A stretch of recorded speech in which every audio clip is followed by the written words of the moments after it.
Welcome to AM. My name's Richard Conway and this is the platform for age group multisport athletes to showcase their journeys.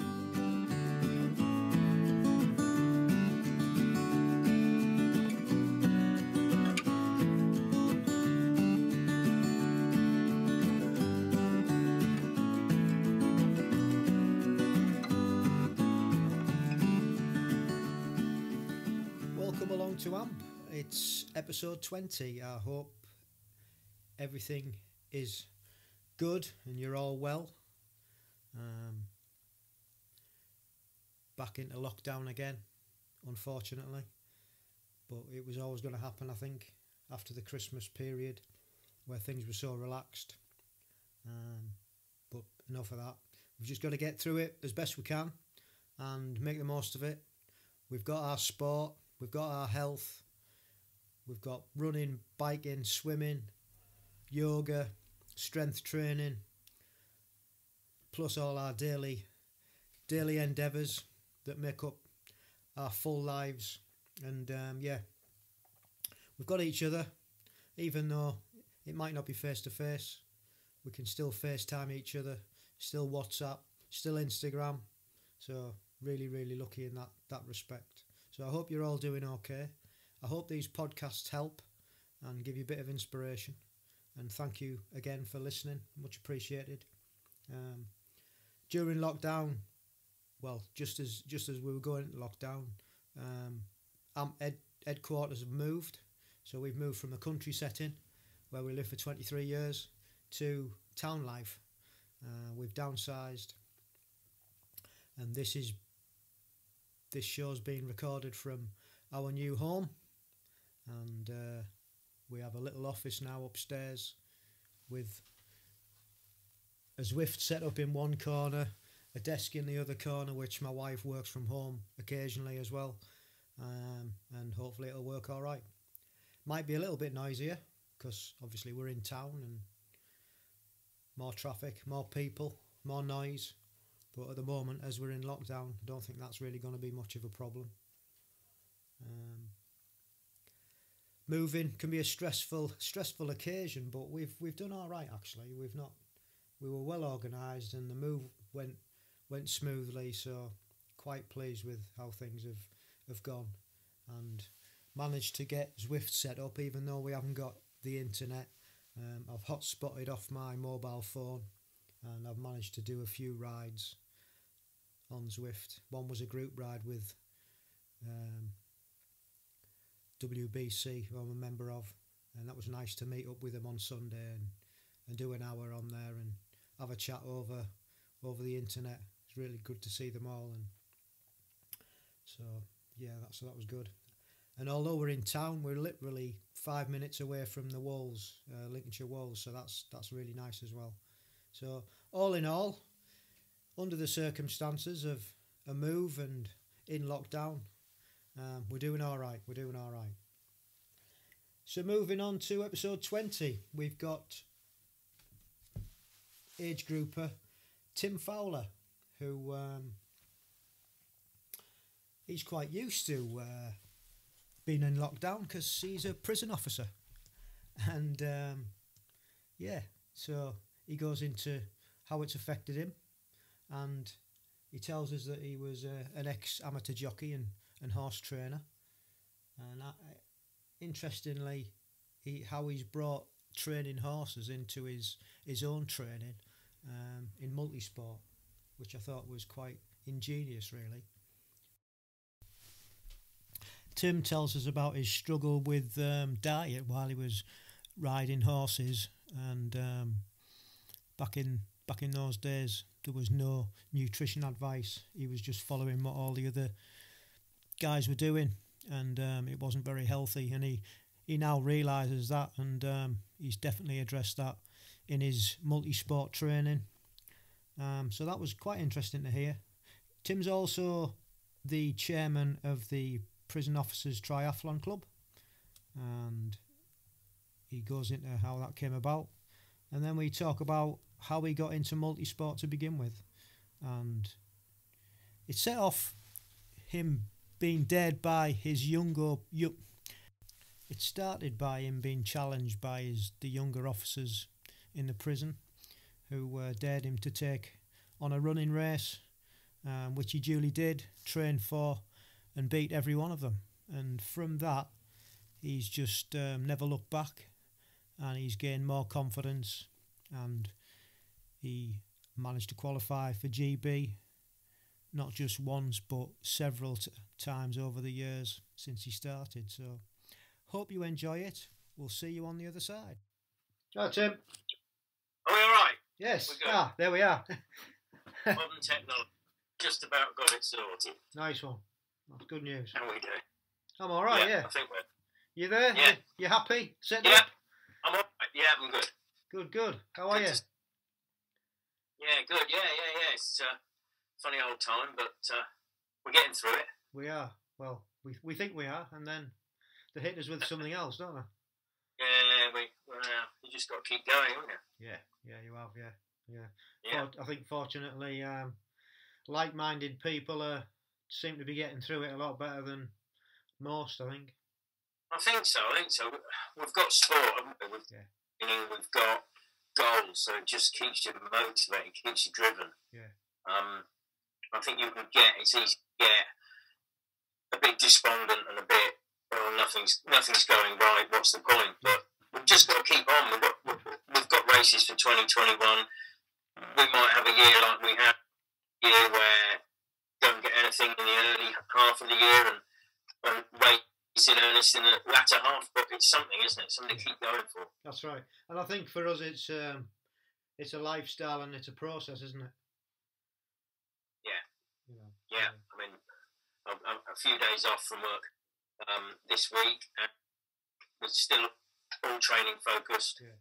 Even you've got your life stuff to do as well, but the core is training, and everything else fits around that for me at the moment. Yeah. That seems to be the best way to get through it. I think so. Yeah. So, thank you for coming along to AMP.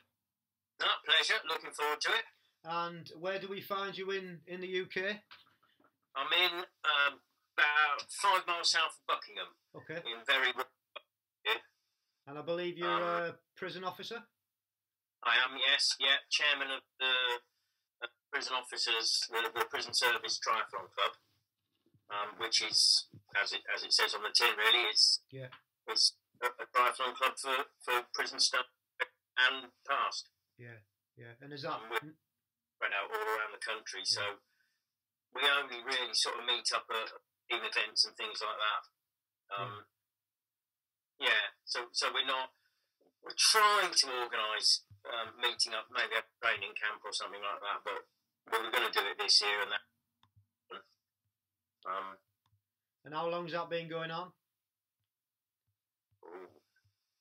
Easily 20 years. Right, yeah, so it's well established. Taken over from the last chap who ran it. I've been chair now 3 years. Chap before that, he had it for 4 years and so back through really to sort of when triathlon started, I should imagine. Yeah, cool. And so tell me a little bit about growing up and where you grew up and what you were into as a kid.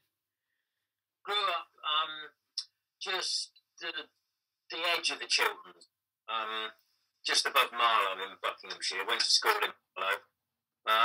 Sporting as a kid was rugby at school and horses. They started with and then moved on to horses. Parents had horses. Both working class people who just spent all their money on horses, really. Yeah. So that was their sport. So obviously, you go along and do what they do. Absolutely. You don't have any choice, do you? You don't get any choice. No. Getting a Land Rover, we're off. So it was sort of a natural thing to get on a pony and ride that about. Rugby at school, as I say, did that till I was 17. I remember an English teacher, we had to do one of these, what I want to be when I grow up, sort of things. And I put on it either a rugby player or a jockey. Right. And I reckon that I've got all bases. Yeah. If I got bit, I could be a rugby player. Small, a jockey. As it was, I did a bit of both in a way. I played rugby till I was 17. But everyone else quite big early on, sort of 13, 14, and then everyone over, and I ended up as one of the smallest in the team. Yeah. So I went from front row forward to being out on the wing sort of thing. It was, yeah, that's sort of the progression, which actually was good for me for the horses, because it kept me fairly short, well, 5'9", but short for what I need. Yeah. So yeah, first job from school was horses.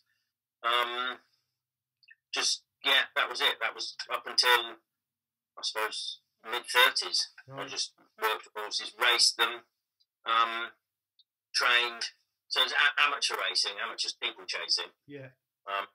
But it was always constant battle with weight. Right. Always, and starving. And back then there wasn't the knowledge of nutrition. So when I was trying to ride it was complete starvation to have half a grapefruit, a tin of tomatoes, and a slice of toast. That was a daily intake. It's no good. But we didn't know anything different. There wasn't the sports nutrition. There weren't the products. There wasn't the internet to get advice from. You just did what the other chap said. This. Yeah. And it was good. It was great fun. Absolutely great fun. Wouldn't change it. But the weight issue was the problem. And I broke my arm twice in the same. The specialist said, "Please don't do that again." So yeah, I went and got a proper job, and now I'm a prison officer. So, So how long have you been a prison officer? 13 and a half years. Right, you enjoy it? Yeah, it's different. All till mid-30s, everything was outdoor lifestyle. Outdoor work. Yeah. Now this is obviously indoors all the time, but I find that the running, the cycling, the swimming is just a brilliant release. Yeah. Brilliant release from working in that sort of goldfish bowl environment. Yeah. And how's that been in lockdown then? Has that affected you? It started off not a lot of difference, really. Because obviously a prison environment is a lockdown, isn't it? So, yeah, of course.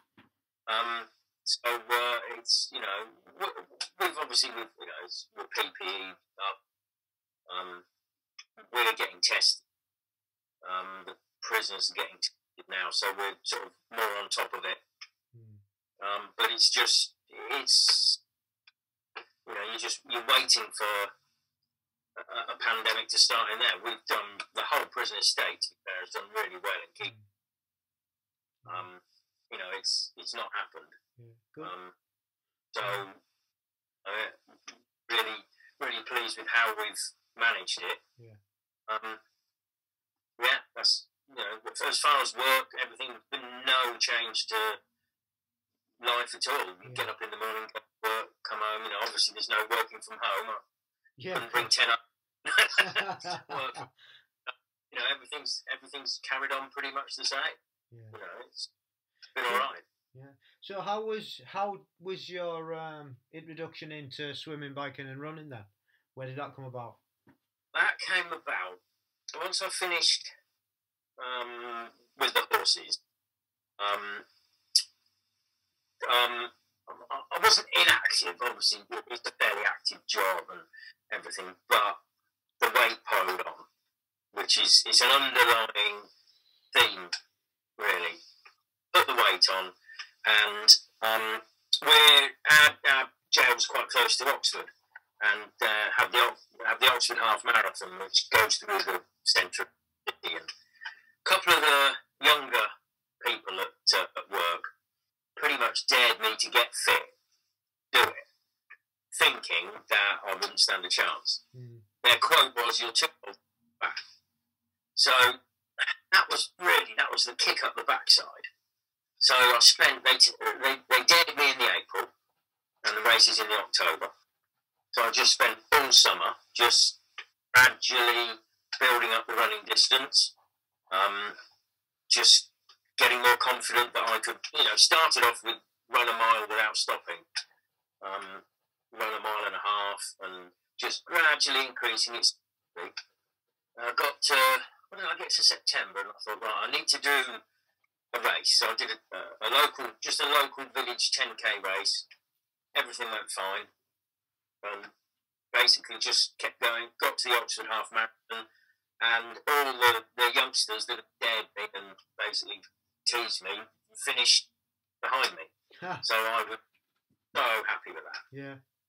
It was I did a 1:45, something like that, which, I was so happy with for a first ever half marathon. Yeah. So then I was fit. Yeah. But I don't want to waste this. My younger brother, unbeknown to me, had started running as well. So we saw the Marlow half marathon advertised, and it started and finished from our old school. So we thought, well, we've got to do it. Looked at the course profile, and it's proper Chiltern Hill, which to a lot of people, the Chiltern aren't really hilly if you live somewhere like Derbyshire or something, but to the Vale of Aylesbury, the Chiltern Hill are monsters. So we both ran that, and I'm right, it's November now, what am I going to do? So I just kept running and ticking over, and I'd seen I don't recall when I saw it, but I saw the Blenheim Triathlon on the telly once. And I always sort of thought, well, that would be nice to try.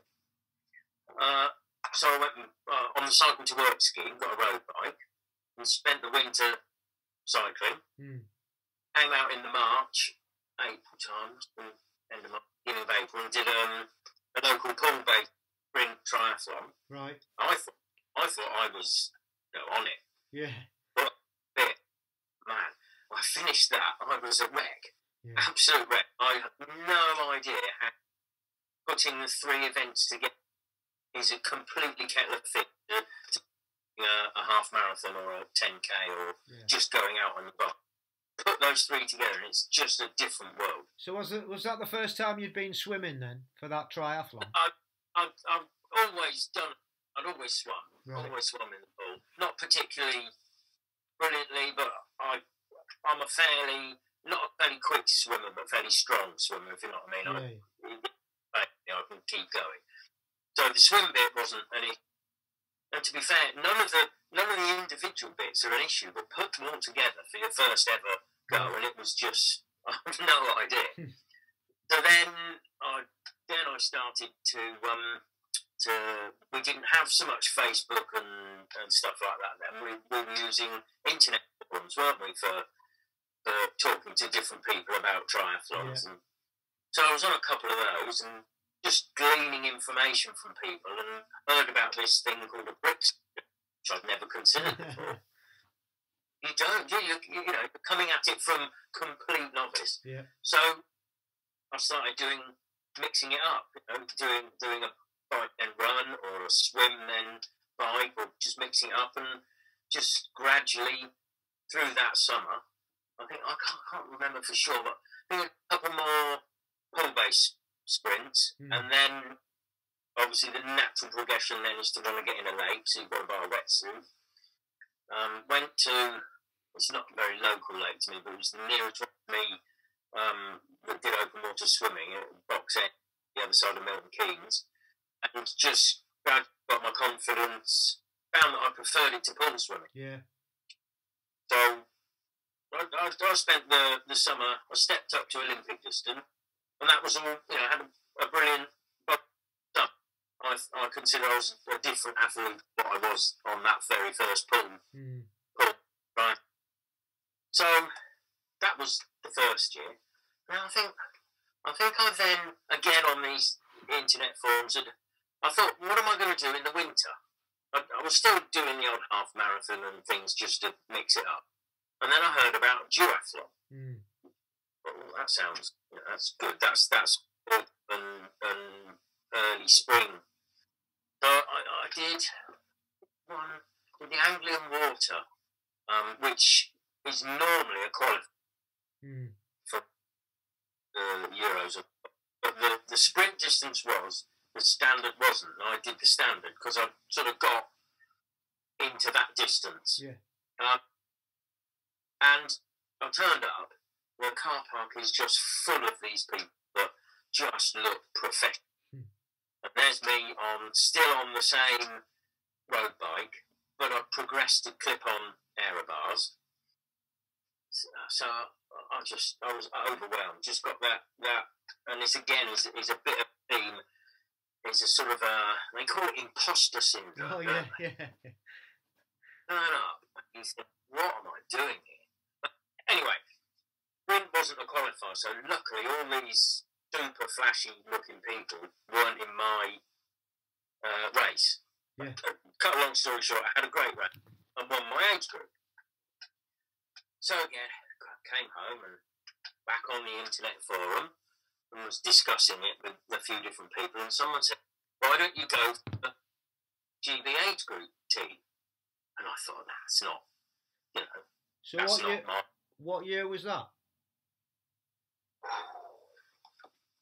That must have been 2015. 15. 2015. It must have been 2015. Yeah. So obviously you get on the British Triathlon website, don't you? You find your qualifiers, register, and I must have gone to Bedford because that again is fairly local to me. Right. Just the other teams, and I did a nice nice enough race. It's flat, it's windy, twisty technical course. I seem to love it.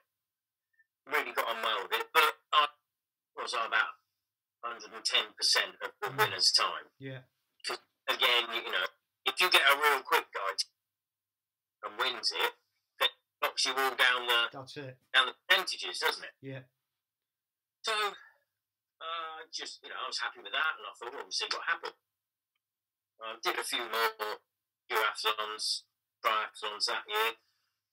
I remember coming home from work one day, because we worked different shifts, and I finished work.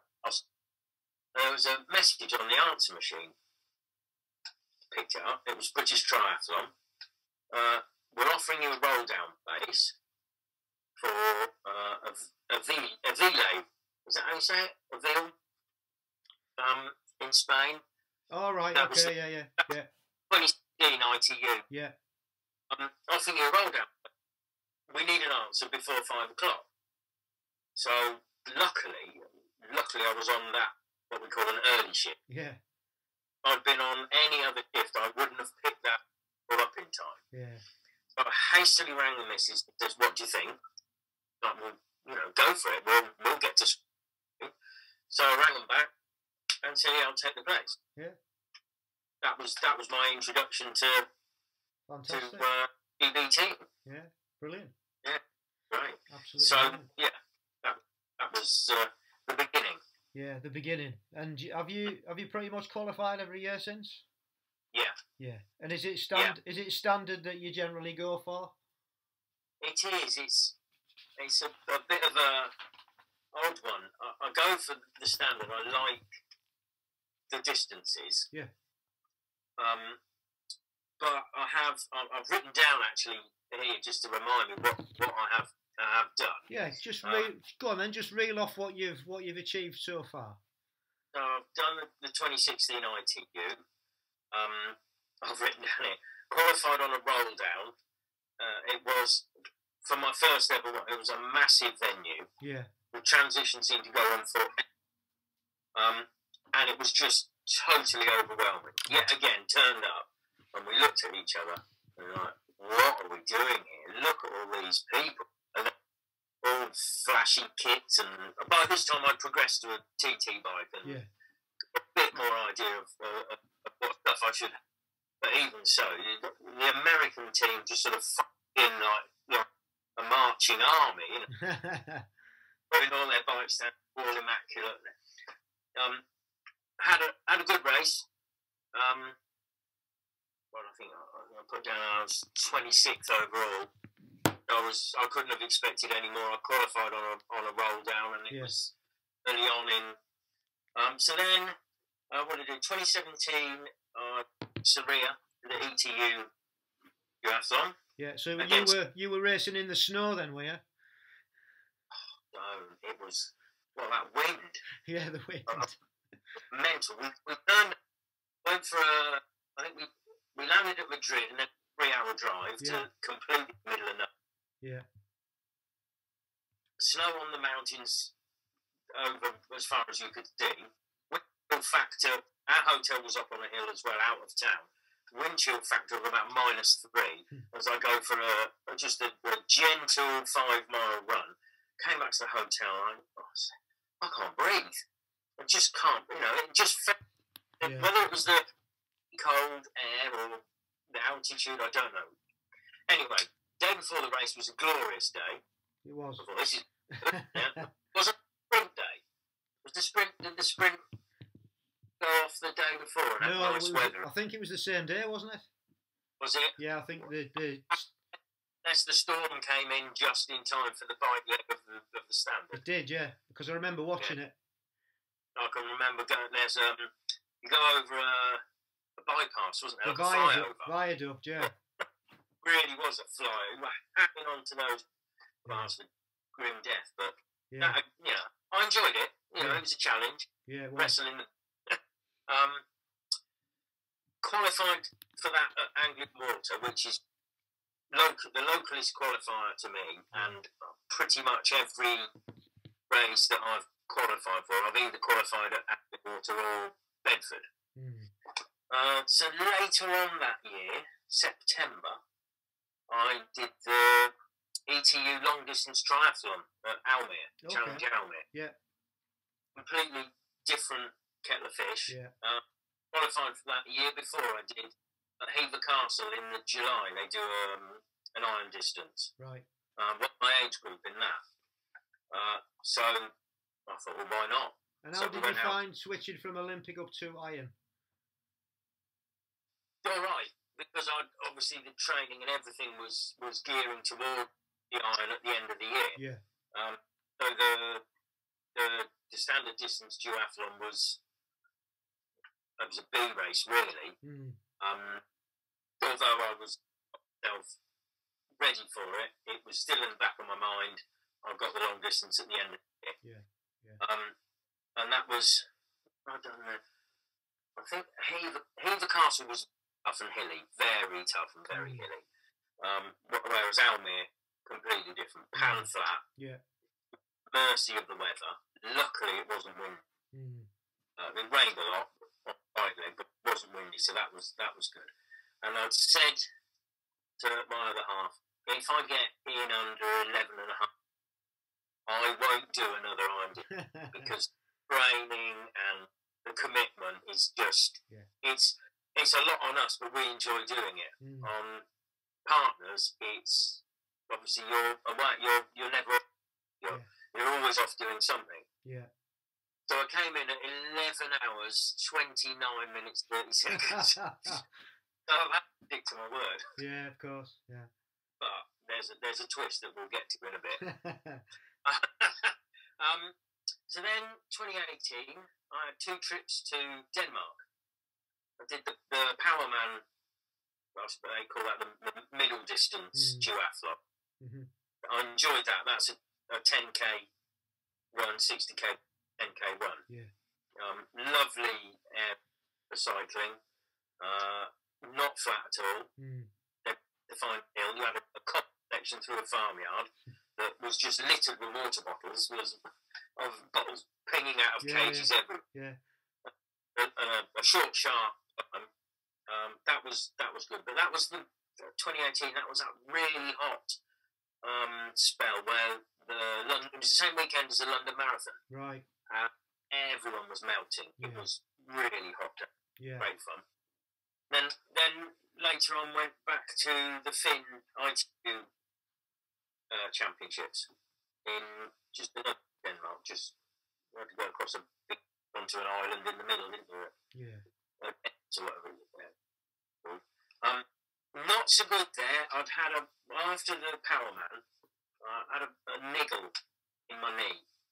I just couldn't shift, and I've had to reduce the run training and replace it with. It was fine on the bike, obviously fine swimming, but running was aggravating it. So I didn't do as much running.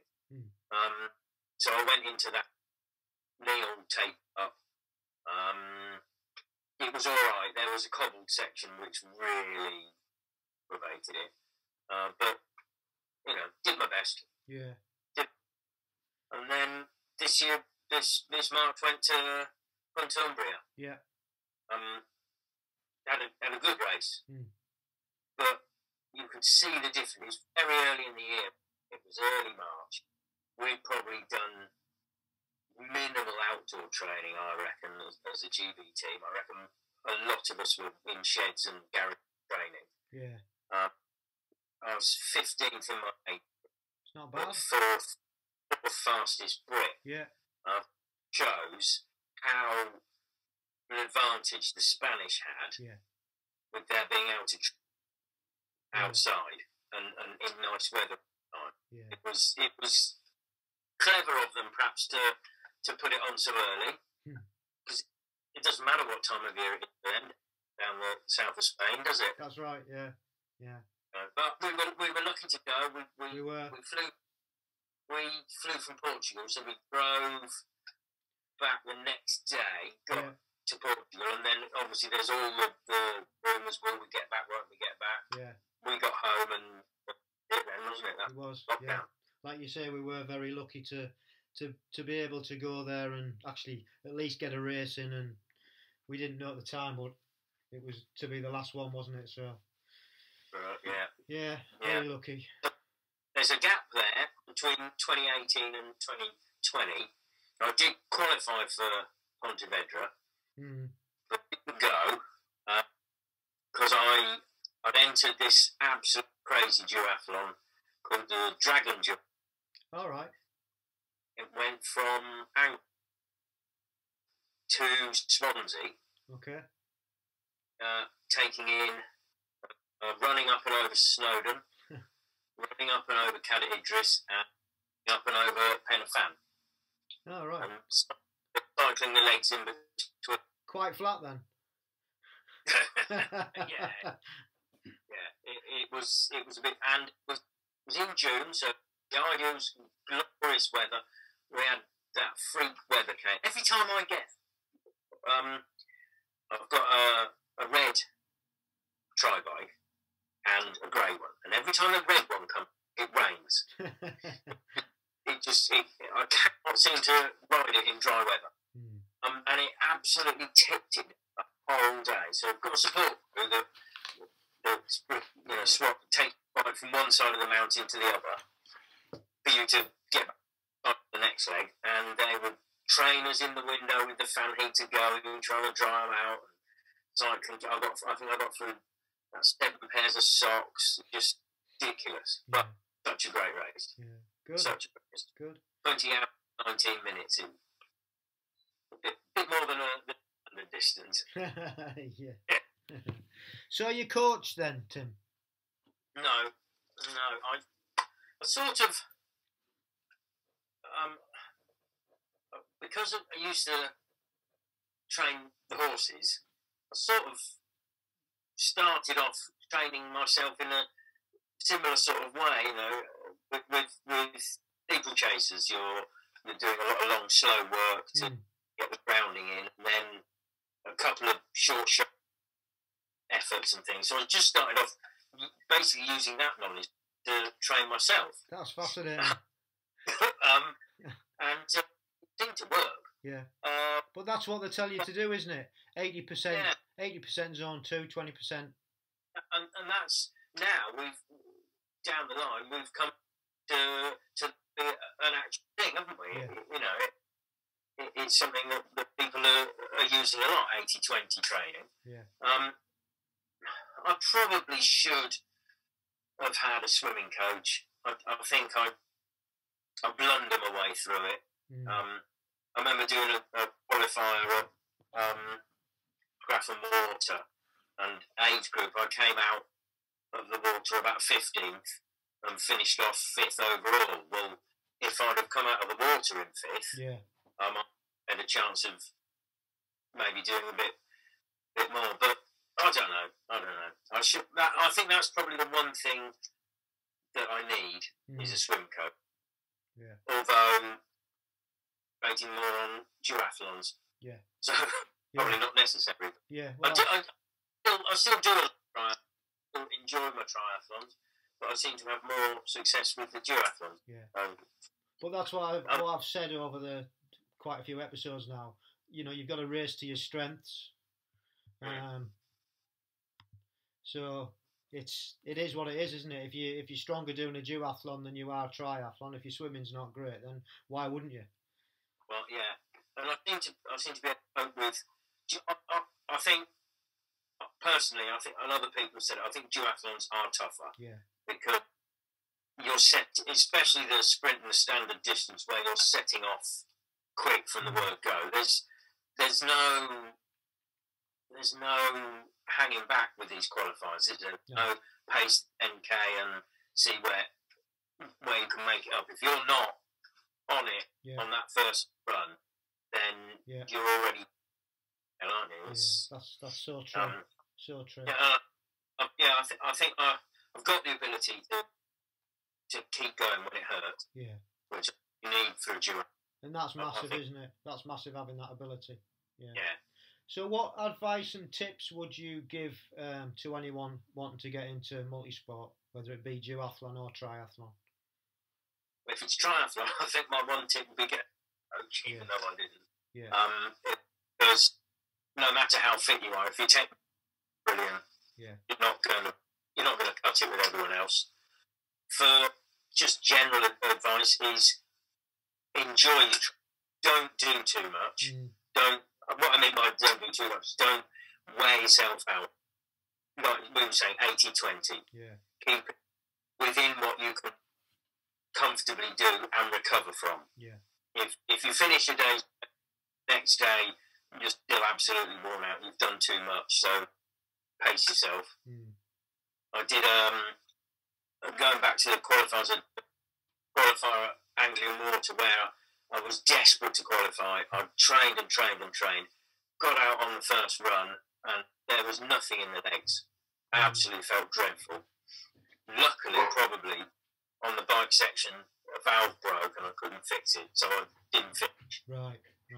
2 weeks later, went up to Clumber Park, where I just backed right off the training and qualified with a fourth. So, you know, it's you know something and stick to them. Yeah. It's amazing. I'm going to have a decent bank account. Because it's gonna... Well, yeah, there is that. So do you do any strength and conditioning as well? Yoga, anything like that? Yeah. I never did. And I think as we get older, to get creakier, got to look after your body. So I have. There's a woman in a village. She used to be a snowboarder, starting up her own PT and training, and she sends out emails with strength and conditioning things to do. Yeah. So she takes them to you. So I just thought, I'll give her a customer to work on. Yeah. So she's giving them exercises to do. To be fair, I can feel the difference with core strength, especially. Yeah. I've always, since that injury, that knee injury, since then I've done a lot of rehab and prehab exercises on my legs. Yeah. I went to a physio who basically said, you know, your knee's got a weakness, but you can get by it by having everything else strong and working well. So, yeah, I don't do enough, but I do some. Yeah, that's good. Because like you say, as we get older, we do need that because the muscles start wasting away, and we need the strength to keep going. And you know, doing some strength and conditioning is important as well as having the flexibility, isn't it? So because we're all trying to run times as if we were 40. Yeah. When we're over 50, you know, absolutely. In your head, you're there, aren't you? You're still so to enable you to keep doing that as injury. You've got to do more. You've got to do your strength, your stretching. I go for regular sports massage. Yeah. I don't stretch enough, but again, I do some. There aren't enough hours in the day, to be fair, if you've got a job as well. Well, that's it. If you're working full-time like you are, that's it, yeah. isn't it? So what's your favourite resources and things that you go to, you know, that you look at? I use YouTube. Yeah. Used to use the various internet forums back in the old days, Facebook and things like that. A lot of, obviously you've got to filter out what's good advice and what, you know, are wives' tales and things. But a lot of the YouTube, I find on YouTube that I've got some sound advice. I use the GTN and GCN sites. And just talking to people at races. Classic. I was trying to qualify for the sprint distance. 2019, I went up to Darley Moor, a little motor racing circuit. They had a qualifier up there. And the first run was 2 laps. And then it was it 9 laps? It's really tight little racetrack. Absolutely loved it. It seemed to suit me. But it wasn't draft legal. So, you know, we're flying around. It was wet again. I got the red bike out at night. It was wet. Cornering in the wet, loving it. Passing people, absolutely just got into it. And did one too many laps. Oh. Because I passed transition and there weren't many in it. I looked at the bike because I'd lost count. I got so overexcited, I'd lost count. Relying on the bike computer. And as I came up the line, I couldn't work out if I'd got one more lap to do or if that was it. I thought, all right, I don't want to come in too soon. So I went up, and then halfway through that lap, realised I'd done one too many. So came in, set out on the run like a man possessed, and obviously I didn't make the cut. Still got a 109%. That's good going, considering you did a lap extra. Again, talking to someone, elastic bands on your tri-bars, and just ping them over each time you finish a lap. You know, it's that sort of advice from people that you don't. If you've not thought of it yourself, someone else would have thought of it, won't they? And made mistakes. So as well as YouTube, chatting to people at races, there's so much knowledge out there. So many people, and of course, friendly bunch. Although we're competing against each other, we're happy to help each other as well. It's because we've all been there, haven't we? And we all make the same mistakes. Brilliant. You'll see, you might be parked next to someone who's forgotten his bike helmet or something, or you know, or always put a spare pair of shoes, just in case. And likewise, you'd like to think, if it happened to me, someone would, I went to an event somewhere where they brought their wheels but forgot their skewers. You know, it's just little things like that. We're all such a friendly group of people. Brilliant. What's your favourite piece of equipment? Well, it was my bikes. I love my bikes. Obviously, with lots and everything, now it's my turbo. Right. Elite Director. Got it cheap. Alfred's bring. Wouldn't be without it. I've now got myself a rocker plate for it. All right. That's a different level again. So So what does it? I obviously know the sort of concept, but does it make it harder or just more realistic? It makes it a bit more realistic, a bit more comfortable. You're not set in one position. Takes a bit of getting used to. Work forward, because obviously you're like being out on a proper bike.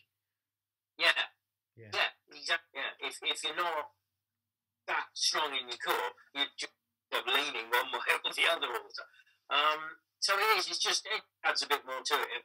I think we're going to be spending a long winter on our turbos again, aren't we? So it was just something I fancied. Got it with the two together. It's brilliant.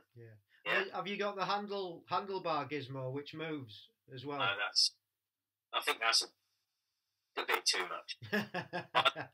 Well, I think with the scary one, I think it's starting to get a bit unstable. Right? I've got my front wheels strapped to the rocker plate, so that when you're out in the saddle putting an effort in, you know, you're held there, your front wheel's held there. I think if it was a bit wobbly, well, with my luck, I'd fly out the side door. I used to fall off horses. I was going to say, you should be good being an ex-jockey. You should be fine and stable on the horse. Pardon the pun. Fall off from a fair bit. Yeah. Brilliant. But